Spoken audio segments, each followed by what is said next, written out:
Praise Lord. കർത്താവായ യേശുക്രിസ്തുവിൻ്റെ നാമത്തിൽ സ്നേഹവന്ദനം. അല്പസമയത്തേക്ക് താങ്കളുടെ ശ്രദ്ധയെ ഞാൻ തിരുവചനത്തിലേക്ക് ക്ഷണിക്കട്ടെ. യേശുവിൻ്റെ പരസ്യ ശുശ്രൂഷ കാലയളവിൽ സംഭവിച്ചതായ കാര്യങ്ങളൊക്കെയാണ് സുവിശേഷത്തിൽ നാം കാണുന്നത്. ആ കാലഘട്ടത്തിൽ ധാരാളം രോഗികൾ സൗഖ്യമായിരുന്നു. അവയിൽ ചിലത് വേദപുസ്തകത്തിൽ ഇടം പിടിച്ചിട്ടുണ്ട്. എന്തുകൊണ്ടാണ് അവ വേദപുസ്തകത്തിൽ ഇടം പിടിക്കാൻ കാരണമായി തീർന്നത്? 2000 ചില്ലുവാനും വർഷങ്ങൾക്ക് മുൻപ് സംഭവിച്ചതാണെങ്കിലും ഇന്നും അതിന് പ്രസക്തി ഉള്ളത് കൊണ്ടാണ് അങ്ങനെ സംഭവിച്ചത്. അതാണ് ബൈബിളിൻ്റെ പ്രത്യേകത എന്ന് പറയുന്നത്. ഇന്ന് ഞാൻ നിങ്ങളുടെ ശ്രദ്ധയെ കൊണ്ടുവരുവാൻ താല്പര്യപ്പെടുന്നത് മർക്കോസിൻ്റെ സുവിശേഷം 10-ാം അധ്യായത്തിലെ അതിൻ്റെ 46 മുതലുള്ള വാക്യങ്ങൾ വായിക്കുമ്പോൾ, അവർ എരിഹോവിലെത്തി. പിന്നെ അവൻ ശിഷ്യന്മാരോട്, വലിയ പുരുഷാരത്തോടും കൂടെ എരിഹോവിൽ നിന്ന് പുറപ്പെടുവാൻ തിമായിയുടെ മകനായ ബർത്തിമായി എന്ന കുരുടനായ ഒരു ഭിക്ഷക്കാരൻ വഴിയരികെ ഇരുന്നിരുന്നു. നസ്രായനായ യേശു എന്ന് കേട്ടിട്ട് അവൻ, ദാവീദ് പുത്ര യേശുവെ, എന്നോട് കരുണ തോന്നണമേ എന്ന് നിലവിളിച്ചു തുടങ്ങി. മിണ്ടാതിരിപ്പാൻ പലരും അവനെ ശാസിച്ചിട്ടും, ദാവീദ് പുത്ര എന്നോട് കരുണ തോന്നണമേ എന്ന് അവൻ ഏറ്റവും അധികം നിലവിളിച്ചു പറഞ്ഞു. അപ്പോൾ യേശു നിന്നു, അവനെ വിളിപ്പിൻ എന്ന് പറഞ്ഞു. ധൈര്യപ്പെടുക, എഴുന്നേൽക്ക, നിന്നെ വിളിക്കുന്നു എന്ന് അവർ പറഞ്ഞു. കുരുടനെ വിളിച്ചു. അവൻ തൻ്റെ പുതപ്പിട്ടും കളഞ്ഞ് ചാടി എഴുന്നേറ്റ് യേശുവിൻ്റെ അടുക്കൽ വന്നു. യേശു അവനോട്, ഞാൻ നിനക്ക് എന്ത് ചെയ്തു തരണമെന്ന് ഇച്ഛിക്കുന്നു എന്ന് ചോദിച്ചതിന്, റബൂനി, എനിക്ക് കാഴ്ച പ്രാപിക്കണമെന്ന് കുരുടൻ അവനോട് പറഞ്ഞു. യേശു അവനോട്, പോക, നിന്റെ വിശ്വാസം നിന്നെ രക്ഷിച്ചിരിക്കുന്നു എന്ന് പറഞ്ഞു. ഉടനെ അവൻ കാഴ്ച പ്രാപിച്ച് യാത്രയിൽ അവനെ അനുഗമിച്ചു. ഇതാണ് ഇവിടുത്തെ സംഭവം. എരിഹോവിൽ നിന്ന് യെരുശലേമിലേക്ക് പോകുന്ന വഴിയരികെ ഇരുന്ന് ഭിക്ഷ യാചിക്കുന്ന ഒരു കുരുടൻ്റെ കാര്യമാണ് ഇതിനകത്ത് പറഞ്ഞിരിക്കുന്നത്. പെസഹ പെരുന്നാളിനോട് അടുത്ത സമയങ്ങളായതുകൊണ്ട് എരിഹോവിൽ നിന്ന് ധാരാളം പേർ യെരുശലേമിലേക്ക് യാത്ര ചെയ്യുമായിരുന്നു. ആ സമയത്ത് ഭിക്ഷക്കാർക്കൊക്കെ ഒരു ചാകരയാണ്. എല്ലാ വർഷവും നല്ല ഒരു ഉപജീവന മാർഗത്തിനുള്ള വഴി ആ സമയത്ത് അവർക്ക് ലഭിച്ചുകൊണ്ടിരുന്നു. അങ്ങനെ ഇരിക്കുന്നവരുടെ കൂട്ടത്തിലുള്ള ഒരു മനുഷ്യനാണ് തിമായിയുടെ മകനായ ബർത്തിമായി എന്ന് പറയുന്ന ഈ കുരുടൻ. തിമായിയുടെ മകനായ ബർത്തിമായി എന്ന് പറയുമ്പോൾ തലമുറയായി ഇവർക്ക് ഈ പണിയാണ് ചെയ്തുകൊണ്ടിരിക്കുന്നത്. ഈ വ്യക്തിയുടെ ഒരു പ്രത്യേകത നാം കാണുന്നത്, അവന് അല്പം വ്യത്യസ്തനാണ്. ഭിക്ഷയാചിക്കുന്ന ഈ ആളുകളിൽ നിന്ന് അല്പം വ്യത്യസ്തനാണ്. എന്താണെന്ന് ചോദിച്ചാൽ, അവന് ഒരു ഡ്രീമുണ്ട്, ഒരു സ്വപ്നം.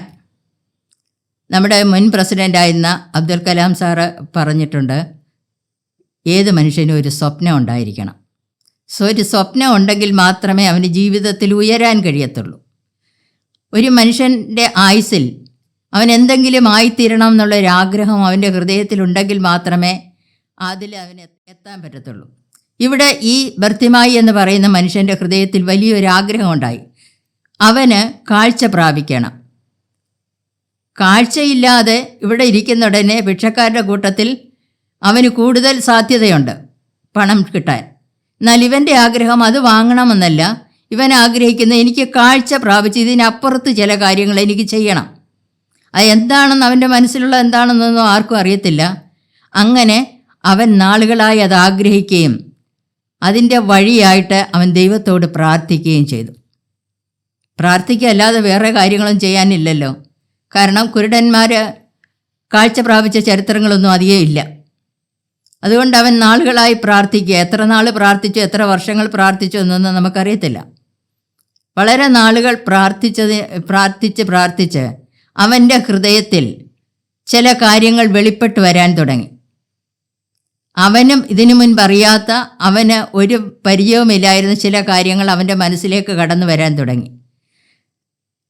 ഇവൻ്റെ ഹൃദയത്തിൽ നിന്ന് ഒരു ശബ്ദം അവനറിയാതെ പുറത്തു വരികയാണ്, ദാവീദ് പുത്രനായ യേശു ഒരിക്കൽ നിന്നെ സൗഖ്യമാക്കും.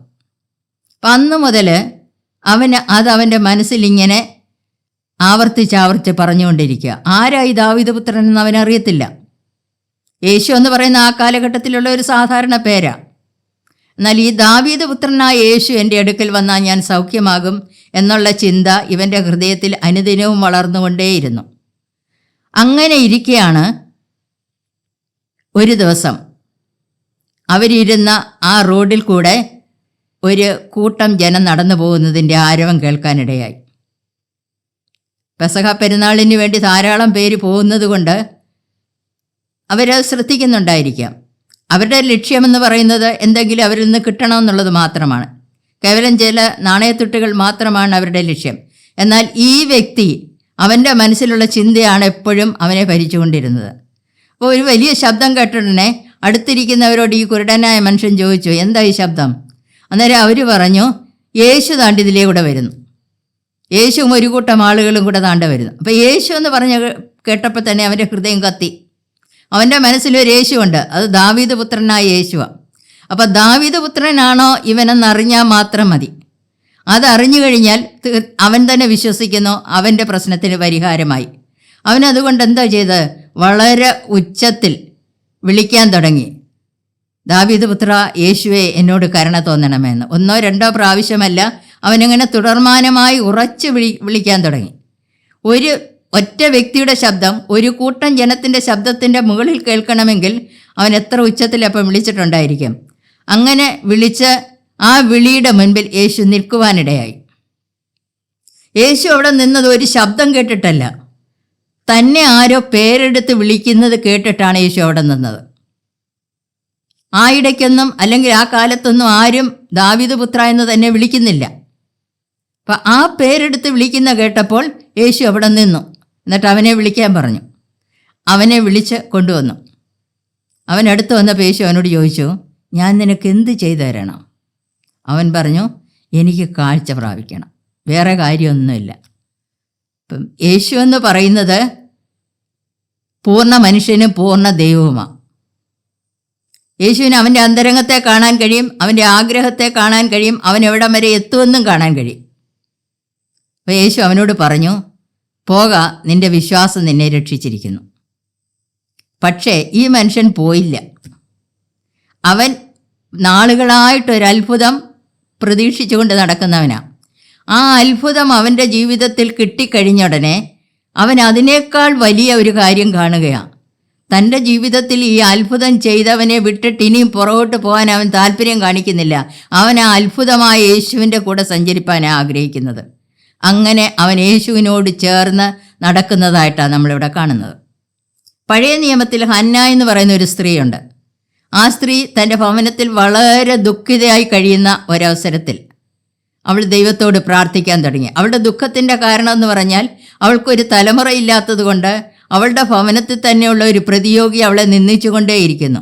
ആ നിന്ന കാരണം അവളുടെ മനസ്സിന് ഇടിവുണ്ടായിട്ട് അവൾ ദൈവത്തോട് പ്രാർത്ഥിക്കാൻ തുടങ്ങി. അവളുടെ ഹൃദയത്തിലെ ആഗ്രഹവും പ്രാർത്ഥനയെന്ന് പറയുന്നത് തനിക്കൊരു കുഞ്ഞിനെ വേണം, എനിക്ക് ഒരു അമ്മയാകണം. അതാണ് അവളുടെ ഹൃദയത്തിലെ ആഗ്രഹം. പ്രാർത്ഥന എന്ന് പറഞ്ഞാൽ എന്താ? നാം ദൈവത്തോട് സംസാരിക്കുന്നത്. ഒരു വ്യക്തി കണ്ടിന്യൂസ് ആയിട്ട് ദൈവത്തോട് സംസാരിച്ചു കൊണ്ടിരുന്നാൽ അത് കേൾക്കുന്ന വ്യക്തിയും തിരിച്ച് സംസാരിക്കാൻ തുടങ്ങുമല്ലോ. അങ്ങനെ ദൈവവും അവളോട് സംസാരിക്കാൻ തുടങ്ങി. അങ്ങനെ അവരുടെ ഇടയിൽ ഒരു ഇൻറ്റിമസി ഉണ്ടായി. അങ്ങനെ ആ ഇൻറ്റിമസിയിൽ അവർ പരസ്പരം അവരുടെ രഹസ്യങ്ങളെ പങ്കുവെക്കാൻ തുടങ്ങി. അങ്ങനെ അവളുടെ ആവശ്യം, ഒരു പൈതലിനെ തനിക്ക് വേണമെന്നുള്ള അവളുടെ ആവശ്യം അവൾ ദൈവത്തോട് പറഞ്ഞപ്പോൾ ദൈവത്തിൻ്റെ ഒരാവശ്യം അവൾക്ക് പ്രാർത്ഥിക്കാനായിട്ട് കൊടുക്കുക. എന്താ ദൈവത്തിൻ്റെ ആവശ്യം? ദൈവത്തിൻ്റെ ആലയത്തിൽ ശുശ്രൂഷ ചെയ്യാൻ ആളില്ലാത്ത ഒരു സാഹചര്യത്തിലേക്ക് പോവുക. ഏലി പുരോഹിതൻ്റെ കാലം അവസാനിക്കുമ്പോൾ അവൻ്റെ തലമുറ ആ സ്ഥാനത്തേക്ക് വരുന്നില്ല. അവിടെ ഒരു പുരോഹിതന് ആവശ്യമാണ്. ആലയം പുരോഹിതനില്ലാതെ മുന്നോട്ട് പോകാൻ കഴിയത്തില്ല. ആ സാഹചര്യത്തിൽ ഏലി പുരോഹിതനെ കുറിച്ചൊന്നും ചിന്തിക്കാനൊന്നും കഴിയാത്ത നിലവാരത്തിലേക്ക് താൻ എത്തിക്കഴിഞ്ഞു. അന്നേരം അതിനുവേണ്ടി ദൈവത്തിൻ്റെ ആലയത്തിലെ പുരോഹിതന് വേണ്ടി പ്രാർത്ഥിക്കുവാനുള്ള വലിയ കാര്യം ദൈവം ഹന്നായുടെ ഹൃദയത്തിൽ ഇട്ടുകൊടുക്കുക. വളരെ നിരാശയോടെ കരഞ്ഞ് പ്രാർത്ഥിച്ചു കൊണ്ടിരിക്കുന്ന, നിന്ദിക്കപ്പെട്ടെന്ന് തോന്നിക്കുന്ന ഈ സ്ത്രീയുടെ ഹൃദയത്തിലേക്ക് ഇട്ടുകൊടുക്കുക. അങ്ങനെ അവളുടെ പ്രാർത്ഥനയ്ക്ക് ഒരു വ്യത്യാസമുണ്ടായി. അന്ന് വരെ അവൾ പ്രാർത്ഥിച്ചു കൊണ്ടിരുന്നതിൽ നിന്ന് വ്യത്യസ്തമായി അവൾ ദൈവത്തോട് പ്രാർത്ഥിക്കുന്ന എന്താ? ദൈവമേ, നീ എനിക്കൊരു പൈതലിനെ തന്നിരുന്നാൽ ഞാൻ അവനെ നിനക്ക് തരാം, എന്നേക്കുമായി നിനക്ക് തരാം. ആ പ്രാർത്ഥനയ്ക്ക് ഉത്തരമായി ഒരു പൈതലിനെ അവൾക്ക് കിട്ടി. ദാൻ മുതൽ ബേർശേബ വരെ വാക്കിലും പ്രവൃത്തിയിലും ശക്തനായ ഒരു പ്രവാചകൻ, ശമൂവേൽ പ്രവാചകൻ. അവളുടെ പ്രാർത്ഥനയ്ക്ക് മറുപടിയായിരുന്നു അത്. ദൈവത്തിൻ്റെ ആവശ്യവും. അത് കഴിഞ്ഞിട്ട് ദൈവം അവളെ പിന്നെയും പഴയ അവസ്ഥയിലേക്ക് തള്ളിവിട്ടില്ല, അവൾക്ക് മക്കളെ കൊടുത്തു. അപ്പോൾ ദൈവത്തോട് ഒരു വ്യക്തി കാര്യങ്ങൾ ചോദിക്കുന്ന ഉടനെ ദൈവം ഒരിക്കലും അത് കേൾക്കാതിരിക്കുന്നില്ല. എന്നാൽ ആ പ്രാർത്ഥനയ്ക്ക് വ്യത്യസ്തത ഉണ്ടായിരിക്കണം.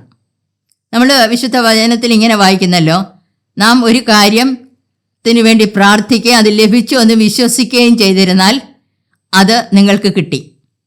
എങ്ങനെയാണ് വിശ്വസിക്കുന്നത്? വിശ്വാസം, ഫെയ്ത്ത് ഈസ് എ സബ്സ്റ്റൻസ്. അപ്പം ഒരു കട്ടിയുള്ള ഒരു സാധനം, തൊടാൻ പറ്റുന്ന ഒരു സാധനമാണ് വിശ്വാസം എന്ന് പറയുന്നത്. വെറുതെ കാറ്റ് പോലെ ഇരിക്കുന്നതാണെന്നുണ്ടെങ്കിൽ അതങ്ങ് പോവും. പക്ഷേ ഇവിടെ ഈ വിശ്വാസത്തിനൊരു കട്ടിയുണ്ടെന്നുണ്ടെങ്കിൽ, ഒരു ഘനമുണ്ടെന്നുണ്ടെങ്കിൽ പ്രാർത്ഥിക്കുന്നവരുടെ ഉള്ളത്തിൽ വിശ്വാസം വളരും, അത് വളർന്നുകൊണ്ടേയിരിക്കും. അതുകൊണ്ടാണ് ആ വിശ്വാസത്തെ തൊടാൻ കഴിയുന്നെങ്കിൽ തീർച്ചയായിട്ടും അതിനെ പ്രാപിക്കുവാൻ കഴിയും. അങ്ങനെയെങ്കിൽ മാത്രമേ നമ്മുടെ പ്രാർത്ഥനയ്ക്ക് മറുപടി നമുക്ക് ലഭിക്കുന്നുള്ളൂ. ഇവിടെ ഈ തിമായിയുടെ മകനായ ബർത്തിമായി തൻ്റെ അവസ്ഥയിൽ നിന്ന് മാറി. ഇനി അവൻ ഭിക്ഷക്കാരനേ അല്ല, ഇനി അവരുടെ കൂട്ടത്തിലുമില്ല. അവൻ ഇനി യേശുവിനോട് കൂടെയാണ്. യേശുവിനോടുകൂടെ സഞ്ചരിക്കാൻ അവൻ യേശുവിനോടൊപ്പം യാത്രയായി. അപ്പം ഈ മനുഷ്യൻ യഥാർത്ഥത്തിൽ അവൻ്റെ ഒരു ആവശ്യമാണ് എന്നും പറഞ്ഞ് പ്രാർത്ഥിക്കാൻ തുടങ്ങിയ ഈ കാഴ്ചയിലൂടെ അവനെ കണ്ടെത്താൻ ആഗ്രഹിച്ചത് ദൈവത്തെയാണ്. ദൈവത്തെ അന്വേഷിക്കുന്ന ബുദ്ധിമാനായ ഒരു മനുഷ്യനായിരുന്നു ഇത്. ദൈവത്തെ അന്വേഷിക്കുന്ന ബുദ്ധിമാനുണ്ടോ എന്ന് കാണുവാൻ ദൈവം സ്വർഗത്തിൽ നിന്ന് നോക്കുന്നു. ഓരോരുത്തരും ഓരോ തരം കാര്യങ്ങളാണ് ചോദിക്കുന്നത്. അവർ ചോദിക്കുന്നത് പലതും അവർക്ക് കിട്ടിക്കൊണ്ടിരിക്കുന്നു. എന്നാൽ ദൈവത്തെ അന്വേഷിക്കുന്നവർക്ക് അതോടൊപ്പം സകലതും എന്തെല്ലാം അവരുടെ ജീവിതത്തിൽ ആവശ്യമുണ്ടോ അതൊക്കെ അവർക്ക് കൊടുത്തുകൊണ്ടേയിരിക്കുന്നു. ഒപ്പം ദൈവത്തിന് വേണ്ടി അവർ ശക്തമായി ഉപയോഗിക്കപ്പെട്ടുകൊണ്ടേയിരിക്കുന്നു. നമുക്കറിയാം, തിരുവചനത്തിൽ കർത്താവ് ഏതെങ്കിലും സ്ഥലത്ത് വന്നിട്ടുണ്ടെങ്കിൽ അവിടെ 3 കാര്യങ്ങൾ സംഭവിച്ചിട്ടുള്ളതായിട്ട് കാണാം. ഒന്ന്, ബന്ധിക്കപ്പെട്ട ജനം വിടുതൽ പ്രാപിക്കുന്നു. രണ്ടാമത്, ദൈവനാമം അവിടെ ഉയർത്തപ്പെടുവാൻ കാരണമായി തീരുന്നു. മൂന്നാമത്, സുവിശേഷത്തിൻ്റെ വ്യാപ്തിക്ക് അത് കാരണമായി തീരുന്നു. ഇപ്പോൾ യേശുക്രിസ്തു വെറുതെ എങ്ങും ആ കാലഘട്ടങ്ങളിൽ പോയിട്ടില്ല. എവിടെ പോയിട്ടുണ്ടോ അവിടെ എല്ലാം അത് സംഭവിച്ചിട്ടുണ്ട്. നയീനിലെ വിധവയുടെ അടുക്കൽ ചെന്നു, അവിടെ ആ മരിച്ച വ്യക്തിയെ ഉയർപ്പിച്ച് അവൻ്റെ അമ്മയ്ക്ക് കൊടുത്തു. ജനം ഇത് കണ്ട് ദൈവത്തെ പുകഴ്ത്തുവാനിടയായി. ആ ദേശത്ത് യേശുവിൻ്റെ നാമം ഉയർത്തപ്പെടുവാൻ, യേശുവാണ് സുവിശേഷം, ആ സുവിശേഷം അവിടെ വ്യാപിക്കുവാൻ അത് കാരണമായി തീർന്നു. ഒരു വ്യക്തിക്ക് കർത്താവിനെക്കുറിച്ച് ലഭിക്കുന്ന വെളിപ്പാടാണ് അവനെ മാറ്റിമറിക്കുന്നത്. വെളിപ്പാടില്ല എന്നുണ്ടെന്നുണ്ടെങ്കിൽ അവന് കാര്യമായിട്ടൊന്നും ചെയ്യാൻ കഴിയത്തില്ല. അതുകൊണ്ടാണ് അപ്പോസ്തലനായ പൗലോസ് എഫേസ്യ ലേഖനത്തിൽ പറയുന്നത്, അവിടുത്തെ വിശ്വാസികളോട് പറയുന്നത്, നിങ്ങൾക്ക് ജ്ഞാനത്തിൻ്റെയും വെളിപ്പാടിൻ്റെയും, കർത്താവിനെക്കുറിച്ചുള്ള ജ്ഞാനത്തിൻ്റെയും വെളിപ്പാടിൻ്റെയും ആത്മാവിനെ കിട്ടാനായിട്ട് ഞാൻ പ്രാർത്ഥിക്കുന്നു. അപ്പം കർത്താവിനെക്കുറിച്ചുള്ള ജ്ഞാനവും വെളിപ്പാടും ലഭിച്ചെങ്കിൽ മാത്രമേ കർത്താവ് ഉദ്ദേശിക്കുന്ന കാര്യം നമ്മളിലൂടെ സാധിച്ചെടുക്കാൻ കഴിയത്തുള്ളൂ. എഫേസ്യ ലേഖനത്തിൽ തന്നെ പറയുന്നല്ലോ, അവന് നിങ്ങളെക്കുറിച്ച് ഉള്ള ആശ എന്താണെന്ന് നിങ്ങൾ കൂടെ അറിഞ്ഞെങ്കിൽ മാത്രമേ അതിലേക്ക് വരാൻ കഴിയത്തുള്ളൂ. ദൈവത്തിന് നമ്മെ ഓരോരുത്തരെയും കുറിച്ച് ഓരോ ആശയുണ്ട്. ലോകസ്ഥാപനത്തിന് മുൻപേ അവൻ നമ്മെ തിരഞ്ഞെടുത്തതാണ്. അപ്പോൾ തന്നെ നമുക്കൊക്കെ വേണ്ടി ഓരോരോ ടാസ്ക് വെച്ചിട്ടുണ്ട്. അത് ദൈവത്തിൻ്റെ ആശയ്ക്ക് ഒത്തവണ്ണം പൂർത്തീകരിക്കണമെന്നുണ്ടെങ്കിൽ ദൈവത്തിൻ്റെ പ്ലാനിങ് നാം അറിഞ്ഞെങ്കിൽ മാത്രമേ സാധ്യമാകത്തുള്ളൂ. അതറിയണമെന്നുണ്ടെങ്കിൽ ദൈവത്തിൽ നിന്നുള്ള ഒരു വെളിപ്പാട് പ്രാപിക്കണം. എല്ലാ മനുഷ്യർക്കും അത് കൊടുക്കാൻ ദൈവത്തിന് മനസ്സാണ്. എന്നാൽ ചിലർ പറയും, എനിക്കിതുവരെ ഒരു വെളിപ്പാട് ലഭിച്ചിട്ടില്ലല്ലോ എന്ന്. അങ്ങനെ വെളിപ്പാട് ലഭിച്ചിട്ടില്ല, വെളിപ്പാട് വേണമെന്ന് ആഗ്രഹമുണ്ടെങ്കിൽ എന്താ ചെയ്യേണ്ടത്? ഈ ഭർത്തിമായി ചെയ്തതുപോലെ ദൈവസന്നിധിയിൽ നിന്ന് പ്രാർത്ഥിക്കുക. വചനം വായിക്കുകയും പ്രാർത്ഥിക്കുകയും ചെയ്യുമ്പോൾ കണ്ടിന്യൂസ് ആയിട്ട് അത് ചെയ്തുകൊണ്ട് നമ്മൾ ഇരിക്കുന്നുടനെ ദൈവം നമ്മോട് ഇടപെടുവാനിടയായിത്തീരും. നമ്മൾ ആഗ്രഹത്തോടെ ദൈവസന്നിധിയിലേക്ക് കടന്നു ചെന്നിരുന്നാൽ നമ്മോട് സംസാരിക്കാൻ കഴിയാത്ത വിധം അവൻ ഒരിക്കലും അകന്നു മാറിപ്പോകുന്നില്ല. എത്ര അധികം നമ്മൾ ചോദിക്കുന്നോ അതിനനുസരിച്ച് പരിശുദ്ധാത്മാവിനെ നൽകിത്തരുവാൻ ദൈവത്തിന് മനസ്സാണ്. കാരണം ദൈവത്തിൻ്റെ ജനമായ നമ്മെ ഓരോരുത്തരെയും കുറിച്ച് ദൈവത്തിന് ഓരോ പദ്ധതികളുണ്ട്. ആ പദ്ധതിക്കനുസരിച്ച് തന്നെ നമ്മൾ മുന്നോട്ട് പോകണമെന്ന് അവൻ ആഗ്രഹിക്കുന്നു. ഇങ്ങനെ വെളിപ്പാട് ലഭിച്ചവർ അവരുടെ ജീവിതത്തിൽ അവരുടെ പ്രവൃത്തികൾ തികച്ചും വ്യത്യസ്തമായിട്ട് നമ്മൾ കാണുന്നു. അതിൽ ചിലരെക്കുറിച്ച് വേദപുസ്തകത്തിൽ പറയുന്നതിനെ നമുക്കൊന്ന് നോക്കാം. ഒന്നാമത് ഞാൻ 1-2 പേരുടെ കാര്യം മാത്രമേ നോക്കുന്നുള്ളൂ. ലെഗിയോൻ ബാധിച്ച ഒരു മനുഷ്യൻ ഗദരദേശത്തുണ്ടായിരുന്നു. ആ മനുഷ്യൻ ആ ദേശത്ത് വലിയൊരു ഉപദ്രവകാരിയായി തീർന്നുകൊണ്ടിരിക്കുന്ന ഒരു സമയത്ത് യേശു അവനെ ലക്ഷ്യമിട്ട് ഗലീല കടൽ കടന്ന് ഗദരദേശത്തെത്തുകയാണ്. കൂടെ ഇരുന്നവർക്കോ അല്ലെങ്കിൽ അവിടെയുള്ളവർക്കോ അറിയത്തില്ല യേശു എന്തിനാ അവിടെ പോയെന്ന്. യേശു എക്കാലത്ത് എവിടെയും പോയിരുന്നാൽ അവനൊരു ലക്ഷ്യമുണ്ട്, ഒരു കാര്യസാധ്യത്തിന് വേണ്ടി അവരെടുത്ത് പോകുന്നത്. എന്നാൽ ഈ ഗദരദേശത്ത് എത്തിക്കഴിഞ്ഞ ഉടനെ ലെഗ്യോൻ ബാധിച്ച ഈ മനുഷ്യൻ യേശുവിൻ്റെ അടുക്കൽ ചെന്നിട്ട് ചോദിക്കാം, യേശുവേ, മഹോന്നതനായ ദൈവത്തിൻ്റെ പുത്ര, എനിക്കും നിനക്കും തമ്മിൽ എന്താ ബന്ധം? നമ്മൾ തമ്മിൽ എന്തെങ്കിലും ബന്ധമുണ്ടോ? നീ എന്തിനാ ഇപ്പോഴേ ഇങ്ങോട്ട് വന്നത്? അവനിൽ വസിക്കുന്ന ഭൂതം പറയുന്നു, എനിക്കൊരു കാലാവധി വെച്ചിട്ടുണ്ട്, അതിനു മുമ്പേ എന്നെ അടിച്ചു കളയാനാണോ നീ വന്നതെന്നാണ് ചോദിക്കുന്നത്. പിന്നെ യേശു അവനോട് സംസാരിക്കുന്നതായിട്ടാണ് നമ്മൾ കാണുന്നത്. അങ്ങനെ സംസാരിക്കുമ്പോൾ യേശു അവൻ്റെ ഹൃദയത്തെ തുറക്കുന്നു. അവൻ്റെ അകക്കണ്ണ് പ്രകാശിച്ചു കഴിഞ്ഞിട്ട് അവൻ സ്വതന്ത്രനായി മാറുന്നു. അവൻ സ്വതന്ത്രനായി മാറിക്കഴിയുന്ന ഉടനെ അവൻ യേശുവിനോട് പറയുക, ഞാനും കൂടെ നിൻ്റെ കൂടെ വരട്ടെ. യേശു അന്നേരം പറഞ്ഞു, നീ ഇപ്പം എൻ്റെ കൂടെ വരണ്ട. നീ ചെന്ന് നിനക്കെന്താ സംഭവിച്ചത്, ഈ കഴിഞ്ഞ നാളുകളിൽ നീ ആയിരുന്ന അവസ്ഥയിൽ നിന്ന് എങ്ങനെ വിടുതൽ പ്രാപിച്ചുവെന്ന് നിൻ്റെ ഭവനത്തിലുള്ളവരോട് പോയി പറയാൻ പറഞ്ഞു. അവനത് കേട്ടിട്ട് പോയിട്ട് അവൻ എന്താ ചെയ്തത്? ഭവനത്തിലുള്ളവരോട് തീർച്ചയായിട്ടും ഈ കാര്യങ്ങളെല്ലാം വിശദമായിട്ട് അവൻ പറഞ്ഞിട്ടുണ്ടാകും. ആ ദേശം മുഴുവൻ ഈ സംഭവിച്ച കാര്യം അറിഞ്ഞും കഴിഞ്ഞു. എന്നിട്ട് അവൻ എന്താ ചെയ്തത്? ആ ദെക്കപ്പൊലി ദേശം മുഴുവൻ അവൻ യേശുവിനെക്കുറിച്ച് ഘോഷിക്കുവാൻ തുടങ്ങി. ദെക്കപ്പൊലി ദേശം എന്ന് പറഞ്ഞാൽ 10 പട്ടണങ്ങൾ അടങ്ങിയ ഒരു ദേശമാണ്. ഈ 10 പട്ടണങ്ങളിൽ എന്ന് പറഞ്ഞാൽ റോമൻ പടയാളികൾ റിട്ടയർ ചെയ്യുന്നുണ്ടെങ്കിൽ അവർക്ക് താമസിക്കാൻ വേണ്ടി പണിത കുറേ അപ്പാർട്ട്മെൻറ്റുകളാണ് അവിടെ.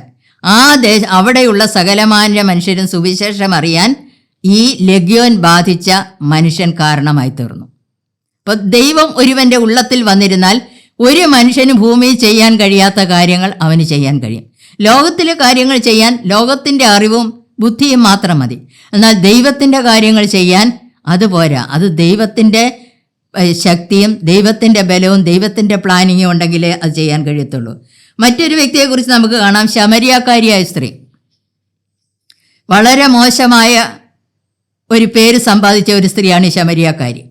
അവളുടെ ജീവിതത്തെക്കുറിച്ച് ആ ദേശത്തുള്ള സകലമാന മനുഷ്യർക്കും അറിയാം. അവൾ ആരോടും സംസാരിക്കത്തില്ല, അവളോടും ആരും സംസാരിക്കത്തില്ല. അങ്ങനെ ഒരു സ്ഥിതിയിലാണ് ഒരു ദിവസം അവൾ വെള്ളം കോരാൻ വന്നപ്പോൾ യേശു ആ കിണറിൻ്റെ അടുക്കിലേക്ക് ചെന്ന് അവളോട് സംസാരിക്കുവാനിടയായത്. യേശു അവളോട് സംസാരിച്ചപ്പോൾ അവൾക്ക് യേശു ആരെന്ന് മനസ്സിലായി. ജനം മുഴുവൻ, ശബരിയിലുള്ള ജനം മുഴുവൻ മശിഹായെക്കുറിച്ച് കേട്ടിട്ടുണ്ട്. മശിഹായുടെ പ്രതീക്ഷയിൽ അവിടെ ആയിരിക്കുന്ന ഒരുപാട് ജനവും കാത്തിരിക്കുന്നുണ്ട്. കാരണം ഒരു കാലത്ത് ഇസ്രായേലിൽ നിന്ന് ഇവിടെ കൊണ്ടുവന്ന ജനമായി ഇവിടെ ഈ ശത്രുക്കൾ ആക്രമിച്ച ഒരു കൂട്ടരെ ഇവിടെ വെച്ച. അപ്പം ഇവിടെയുള്ള മിശ്ര ജാതികളിൽ മശിഹായെക്കുറിച്ച് കേട്ടുകഴിവിയുള്ള ധാരാളം പേരുണ്ട്. അപ്പം അങ്ങനെയുള്ള ഈ സ്ത്രീക്ക് മശിഹായെ അറിയാം. അവൾ മശിഹായെ കാത്തിരിക്കുന്നവരുടെ കൂട്ടത്തിൽ ഒരു സ്ത്രീയാണ്. പക്ഷേ ഇവൾക്ക് യേശുവിനോട് സംസാരിച്ചു കഴിഞ്ഞപ്പോൾ, അല്ലെങ്കിൽ യേശു അവളോട് സംസാരിച്ചു കഴിഞ്ഞപ്പോൾ ഇത് മശിഹായാണെന്ന് തിരിച്ചറിഞ്ഞു. യേശു പറഞ്ഞില്ല സ്ത്രീയെ ഞാൻ മശിഹായാണെന്നൊന്നും പറഞ്ഞില്ല. പക്ഷേ അവൾക്ക് തിരിച്ചറിയാൻ, അവളുടെ അകത്തെ കണ്ണ് തുറന്നിട്ട് അവൾക്ക് തിരിച്ചറിയാൻ കഴിഞ്ഞു. എന്നിട്ട് അവൾ എന്താ ചെയ്തത്? വെള്ളം കോരാനൊന്നും നിൽക്കാതെ അവൾ പെട്ടെന്ന് അവൾ പാർത്തിരുന്ന പട്ടണത്തിലേക്ക് അവൾ ഓടിപ്പോയി. അവിടെ ചെന്ന് അവിടെയുള്ള ജനത്തോട് മുഴുവൻ പറഞ്ഞു, ഞാൻ മശിഹായെ കണ്ടെത്തിയിരിക്കുന്നു. അവിടെ അല്പസമയത്തിന് മുൻപ് വരെയുള്ള അവസ്ഥ അനുസരിച്ച് അവൾ ആരോടും സംസാരിക്കത്തുമില്ല, അവളുടെ അടുക്കൽ ആരും സംസാരിക്കാൻ വരത്തുമില്ല, അവൾ പറയുന്നത് ആരും കേൾക്കത്തുമില്ല. പക്ഷേ ഇപ്പോൾ ഇവൾ ഓടിച്ചെന്ന് കാര്യം പറഞ്ഞപ്പോൾ അവർ മുഴുവൻ അത് കേൾക്കാനുള്ള മനസ്സ് വെച്ചു. കാരണം ഈ പഴയ ശമരിയാക്കാരി അല്ല ഇപ്പം ഇവള്. അവളൊരു വ്യത്യസ്ത അവസ്ഥയിലാണെന്ന് ജനത്തിന് കാണുന്നവർക്ക് മനസ്സിലാക്കാനിടയായി. ആ ദേശം മുഴുവൻ കൊയ്ത്തിന് പാകമായി തീർന്നായിട്ടാണ് കർത്താവ് പറയുന്നത്. അതായത് അവളെ ആ ദേശത്തിൻ്റെ അപ്പോസ്തലയായിട്ടാണ് കണ്ടിരുന്നത്. അവൾ മുഖാന്തരം അത് സംഭവിക്കാനിടയായി തീർന്നു. ഈ 2 വ്യക്തികളെക്കുറിച്ച് പറയുന്നുടനെ ഇവരാരും സൊസൈറ്റി മാന്യരായിട്ട് ജീവിച്ചവരൊന്നുമല്ല. അപ്പോൾ ദൈവത്തിനൊരു മനുഷ്യനെ ഉപയോഗിക്കണമെന്നുണ്ടെങ്കിൽ അത് ലോകത്തിൻ്റെ സർട്ടിഫിക്കറ്റ് അനുസരിച്ചുള്ളവരൊന്നും ആകണമെന്നില്ല. വിദ്യാഭ്യാസം വേണമെന്നില്ല, കുലമഹിമ വേണമെന്നില്ല, നല്ല സ്വഭാവം വേണമെന്നില്ല. നിമിഷ നേരം കൊണ്ട് അവരെ വ്യത്യാസപ്പെടുത്തി കർത്താവിന് വേണ്ടി ശക്തമായി ഉപയോഗിക്കാൻ ദൈവത്തിന് കഴിയും. പിന്നെ നമ്മൾ കാണുന്ന ചില വ്യക്തികളുണ്ട്, സഭയുടെ വക്താക്കളായി പിൽക്കാലത്ത് അറിയപ്പെട്ടവർ. ഒന്ന് പത്രോസ് യേശുവിൻ്റെ കൂടെ നടക്കുകയായിരുന്നു. യേശുവിൻ്റെ അടുക്കുന്ന പലപ്പോഴും പത്രോസ് മാറിപ്പോയെങ്കിലും പിന്നെയും അവിടെ ഇവിടെയൊക്കെ ചെന്ന് യേശുവിനെ കൂടെ കൊണ്ട് നടക്കുക. ഈ പത്രോസിനോട് കൂട്ടരോട് ശിഷ്യന്മാരോട് ഒരിക്കൽ കർത്താവ് ചോദിച്ചു, നിങ്ങൾ എന്നെ ആരെന്നാ പറയുന്നത്? അപ്പോൾ പത്രോസ് പെട്ടെന്ന് പറഞ്ഞു, നീ ദൈവത്തിൻ്റെ പുത്രനായ ക്രിസ്തു. കൂടെ ഇരുന്നവർക്ക് ആർക്കും അത് പറയാൻ കഴിഞ്ഞില്ല. പത്രോസിൻ്റെ വിദ്യാഭ്യാസത്തിൻ്റെ കൂടുതൽ കൊണ്ടൊന്നും അല്ല അത് പറഞ്ഞത്. കർത്താവിനത് മനസ്സിലായി, ദൈവമാൻ, സർവശക്തനായ ദൈവമാൻ നിനക്കിത് വെളിപ്പെടുത്തി തന്നത്. കാരണം യഹൂദന്മാരാരും ദൈവം എന്ന് പറയുന്ന വാക്ക് ഉച്ചരിക്കുക പോലും ചെയ്യത്തില്ല. ഈ മനുഷ്യൻ പെട്ടെന്ന് ഇത് പറയണമെന്നുണ്ടെങ്കിൽ ദൈവം ഇവനിത് വെളിപ്പെടുത്തി കൊടുത്തതാണെന്ന് മനസ്സിലാക്കിയിട്ട് കർത്താവോട് എന്താ ചെയ്തത്? ഞാൻ നിനക്ക് ദൈവരാജ്യത്തിൻ്റെ താക്കോലുകൾ തരുന്നു എന്ന് പറഞ്ഞ് അവന് കൊടുക്കാനിടയായി തീർന്നു. ഒരു കൂട്ടം താക്കോലുകൾ അവന് കൊടുക്കാനിടയായി തീർന്നു. ദൈവരാജ്യത്തിൽ അടച്ചു വച്ചിരിക്കുന്ന ഒരുപാട് കാര്യങ്ങളുണ്ട്. അത് തുറക്കുവാനുള്ള അധികാരമാണ് ദൈവം അവന് കൊടുത്തത്. പിൽക്കാലത്ത് നമുക്കറിയാം, ഈ പത്രോസ് ദേശങ്ങളെ കീഴ്മേൽ മറിക്കാൻ കാരണമായി തീർന്നു. മറ്റൊരു വ്യക്തിയെക്കുറിച്ച് നമുക്ക് അറിയാം, അപ്പോസ്തലനായ പൗലോസ്. ദമസ്കോസിൻ്റെ പടിവാതിൽക്കലെ വെച്ച് ഒരു ദർശനത്തിൽ ദൈവം അവനെ പിടിച്ചു. അവിടെ വെച്ച് അവൻ്റെ കണ്ണ് കാണാതെ വന്നു. മറ്റാർക്കും അവൻ്റെ അവസ്ഥയെ മനസ്സിലാക്കാൻ കഴിഞ്ഞില്ല. അവൻ പെട്ടെന്ന് ഭയപ്പെട്ട് ചോദിക്കുകയാണ്, കർത്താവേ നീ ആരാ? അടുക്ക നിൽക്കുന്നൊന്നും അറിഞ്ഞിട്ടൊന്നുമില്ല. കർത്താവേ നീ ആരാ? കാരണം എൻ്റെ അടുക്കൽ ഏതോ അധികാരമുള്ള ആരോ വന്ന് നിൽക്കുന്നെന്നുള്ള ഒരു ബോധ്യം അവനുണ്ടായിട്ട് അവൻ ചോദിക്കുന്നു, കർത്താവേ നീ ആരാ? കർത്താവ് പറഞ്ഞു, നീ ഉപദ്രവിക്കുന്ന യേശുവാ ഞാൻ. കാരണം യേശുവിനെ ഉപദ്രവിക്കാനോ അല്ലെങ്കിൽ യേശുവിൻ്റെ ജനത്തെ ഉപദ്രവിക്കാനായിട്ട് അധികാരപത്രം വാങ്ങിക്കൊണ്ട് വന്നിരിക്കുന്ന ഈ മനുഷ്യനായത്. അവിടെ വെച്ച് അവൻ പിടിക്കപ്പെട്ടു. തുടർന്ന് നമ്മൾ പൗലോസിൻ്റെ കാര്യങ്ങൾ പഠിച്ചിരുന്നാൽ എത്ര ശക്തമായി ഉപയോഗിക്കപ്പെട്ട ഒരു മനുഷ്യനാണ്. ഇതുവരെ ഭൂമിയിൽ അങ്ങനെ ഒരു മനുഷ്യൻ ഉപയോഗിക്കപ്പെട്ടിട്ടില്ല. അത്രമാത്രം ശക്തമായിട്ട് ഉപയോഗിക്കാൻ ദൈവത്തിൻ്റെ കരങ്ങളിൽ ഇണങ്ങിയ ആയുധമായിട്ട് അവൻ തന്നെ ഏൽപ്പിക്കാനിടയായി. പുതിയ നിയമത്തിൽ കർത്താവായ യേശുക്രിസ്തു കഴിഞ്ഞാൽ രണ്ടാമത്തെ സ്ഥാനത്ത് നിൽക്കുന്നതാണ് പൗലോസ്. പൗലോസിൻ്റെ പേരിൽ 14 പുസ്തകങ്ങളുള്ളത്. പൗലോസിൻ്റെ പുസ്തകങ്ങളിലൂടെ കർത്താവിനെ പ്രസംഗിക്കുന്നു. അപ്പോൾ ഒരു മനുഷ്യനെ ഒരു ദൈവം ഉപയോഗിക്കാൻ തുടങ്ങിയിരുന്നാൽ അവന് എന്തുമാത്രം വരെ പോകാൻ കഴിയുമെന്നൊന്നും നമുക്ക് ചിന്തിക്കാൻ കഴിയത്തില്ല. പക്ഷേ അങ്ങനെ വേണമെന്നുണ്ടെങ്കിൽ അവൻ കർത്താവിനെക്കുറിച്ചുള്ള വെളിപ്പാട് പ്രാപിച്ചവനായിരിക്കണം. അപ്പോൾ അങ്ങനെ വെളിപ്പാട് പ്രാപിച്ച മനുഷ്യരെ ദൈവം വ്യത്യസ്ത നിലവാരത്തിൽ ഉപയോഗിച്ചതായിട്ട് നമുക്ക് വേദപുസ്തകത്തിൽ കാണാൻ കഴിയുന്നു. വേദപുസ്തകത്തിൽ മാത്രമല്ല, ഇന്നും അത് സംഭവിച്ചുകൊണ്ടേയിരിക്കുന്നു. എത്രയോ ആയിരങ്ങളെ ദൈവം ശക്തമായി ഉപയോഗിച്ചുകൊണ്ടിരിക്കുന്നു. നമ്മുടെ ഹൃദയത്തിലും കർത്താവിന് വേണ്ടി ഈ ആയുസ്സിൽ പ്രയോജനപ്പെടണമെന്നൊരാഗ്രഹം ഉണ്ടാകുന്നില്ലേ? പക്ഷേ അങ്ങനെ ആഗ്രഹം ഉണ്ടായിട്ട് മാത്രം പോരാ, അതിന് ദൈവത്തിൽ നിന്ന് ചിലത് പ്രാപിക്കേണ്ടത് ആവശ്യമാണ്. ദൈവത്തിൽ നിന്ന് ചിലത് പ്രാപിച്ചെങ്കിൽ മാത്രമേ നമുക്കത് ചെയ്യാൻ കഴിയൂ. നമ്മുടെ കഴിവ് കൊണ്ടോ ശക്തി കൊണ്ടോ ഒന്നും അത് ചെയ്യാൻ കഴിയത്തില്ല. ദൈവത്തിൽ നിന്ന് എന്താ പ്രാപിക്കേണ്ടത്? നാം എന്ത് ചെയ്യണമെന്നുള്ള വെളിപ്പാട് ദൈവത്തിൽ നിന്ന് പ്രാപിക്കണം. അങ്ങനെ വെളിപ്പാട് പ്രാപിച്ചിട്ടുള്ള സകല മനുഷ്യരും സുവിശേഷത്തിൻ്റെ വ്യാപ്തിക്കായിട്ട് അവരെ തന്നെ എടുത്തെറിയുന്നതായിട്ടാണ് നമ്മൾ കാണുന്നത്. അവരുടേതായ വിഷയങ്ങൾക്ക് വേണ്ടി ഒന്നും പിന്നെ തിരിഞ്ഞു പോകുന്നില്ല. കർത്താവിന് വേണ്ടി എന്ത് സഹിക്കാൻ അവർ തയ്യാറായിട്ട് തങ്ങളെ തന്നെ ഏൽപ്പിച്ചു കൊടുക്കുക. അനേകായിരം ഒരുപക്ഷെ ലക്ഷക്കണക്കിന് രക്തസാക്ഷികൾ ഉണ്ടായിട്ടുണ്ട് കർത്താവ് യേശുക്രിസ്തു നിമിത്തം. ഇന്ന് രാത്രിയിൽ ഈ തീമായിയുടെ മകനായ ബർത്തിമായിയുടെ ജീവിതത്തിലെ നിശ്ചയദാർഢ്യം അല്ലെങ്കിൽ ആഗ്രഹം അവനെ കൊണ്ടെത്തിച്ചതുപോലെ കർത്താവിന് വേണ്ടി ശക്തിയോടെ നിൽക്കുവാൻ നമുക്ക് നമ്മളെ തന്നെ കൊടുക്കാം. ഒരു കൂട്ടം കർത്താവിന് വേണ്ടി തീരെ സാക്ഷികളായ ഒരു കൂട്ടം നമുക്ക് ചുറ്റും നിൽക്കെ നമുക്ക് ലഭിച്ച വെളിപ്പാടനുസരിച്ച് നമ്മുടെ ഓട്ടം ഓടി തികച്ച് തക്ക സമയത്ത് കർത്താവിൻ്റെ സന്നിധിയിൽ പോകാൻ നമുക്കിടയാകട്ടെ. അവിടെ നമുക്കും നീതിയുടെ കിരീടം നമുക്കായി വെച്ചിരിക്കുന്നു. അത് നമുക്കും കൂടെ പ്രാപിക്കാനുള്ളതാണ്. അത് നഷ്ടമാക്കി കർത്താവ് നമുക്ക് വേണ്ടി അത് വെച്ചിട്ടുണ്ടെങ്കിൽ അത് നഷ്ടമാക്കി കളയാതെ അത് ലഭിക്കേണ്ടതിന് ആവലോടെ നമുക്കോടാം. കർത്താവിന് വേണ്ടി നമ്മളെ തന്നെ പൂർണ്ണമായി സമർപ്പിക്കാം.